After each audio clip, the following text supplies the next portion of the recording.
हम लोग किसी जगह जाते हैं, वहाँ हम कुछ सीखने जाते हैं और वो एनवायरनमेंट हमारे को बहुत अच्छा लगता है।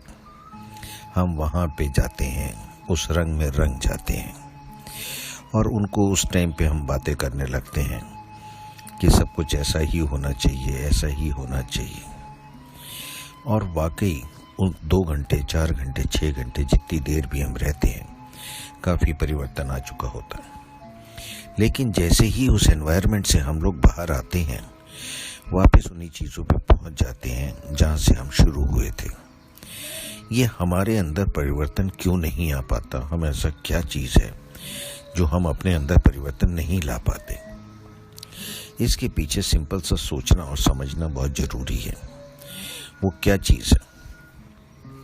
जब भी हम बाहर आते हैं तो क्या होता है, हमारी अपनी इच्छाएं जो पुरानी दबी हुई थी वो जागृत हो जाती हैं।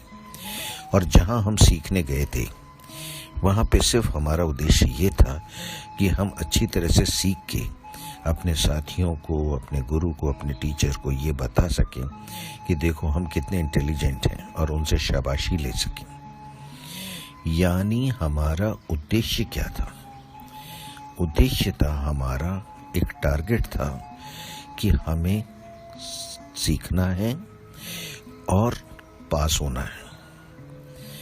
और यही रीज़न था कि इतने बड़े बड़े प्रीचर्स आए हमारी इस दुनिया में, लेकिन उनका भी कोई भी, कहने को 50 लाखों फॉलोअर्स हैं, लेकिन एक्चुअल उनके बराबर का पहुंचने वाला कोई नहीं हो पाया। क्योंकि जो उद्देश्य था, वो उद्देश्य सिर्फ यही था कि किसी तरीके से हम उनके नज़रों में चढ़ जाएं और आगे आगे बढ़ते जाएं। तो किसी भी काम का जो उद्देश्य है, जब तक वहाँ पे ऑब्जेक्टिव ही क्लियर नहीं है तो उसका रिजल्ट भी क्लियर नहीं होगा।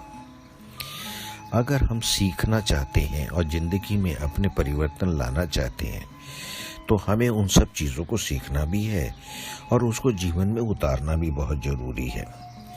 यहाँ पे हमें कोर को समझना होता है कि ऐसा अगर हमें कुछ कहा गया है तो क्यों कहा गया है, उसके पीछे क्या रीज़न है, और उस रीज़न को समझना। अब एक छोटी सी बात हम करते हैं। अक्सर ज़िंदगी में एक प्रश्न कहा जाता है, एक स्टेटमेंट आती है हमारे सामने, अटको नहीं, बहना शुरू करो और डेटा का प्रयोग ना करें। अब ये 2 चीज़ें हैं जिस पे अक्सर तर्क वितर्क हो जाता है।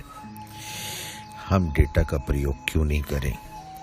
अगर किसी चीज़ को समझना है, बहना है, तो भी तो हम बह रहे हैं, कुछ कर रहे हैं। डेटा का प्रयोग तो वहाँ पे भी है। ऐसा नहीं है। बहने का मतलब है कि बुद्धि का प्रयोग नहीं होना, अर्थात जो कुछ भी हो रहा है उसको होने दें, उसमें खो जाएं। वहाँ पे हमारे पास कोई सोच नहीं, कोई समझ नहीं, अच्छे बुरे की हमें आभास नहीं। और यकीन मानना, जब हम अपनी तरीके से बहना शुरू कर देते हैं, यानी कुछ चीज़ का असर नहीं होता, कोई समस्या रही नहीं जाती। हम लोग अक्सर अंधविश्वास में पड़ जाते हैं। हमारे ग्रह, हमारे ये प्लैनेटरी पोजीशन या हमारी ऐसी स्थिति है कि उसका दोष है, इसका दोष है, जिसकी वजह से हम चाह के भी इम्प्रूवमेंट नहीं ले पा रहे, जबकि ऐसा होता नहीं है। हम खुद ही नहीं चाहते। अगर हम बहना शुरू करें तो हमारे अंदर सब चीज़ें अपने आप हो जाएंगी, यानी कायनात वही काम करती है जो हम लोग चाहते हैं। सिर्फ समझना इस चीज़ का ज़रूरी है कि हम क्या चाहते हैं।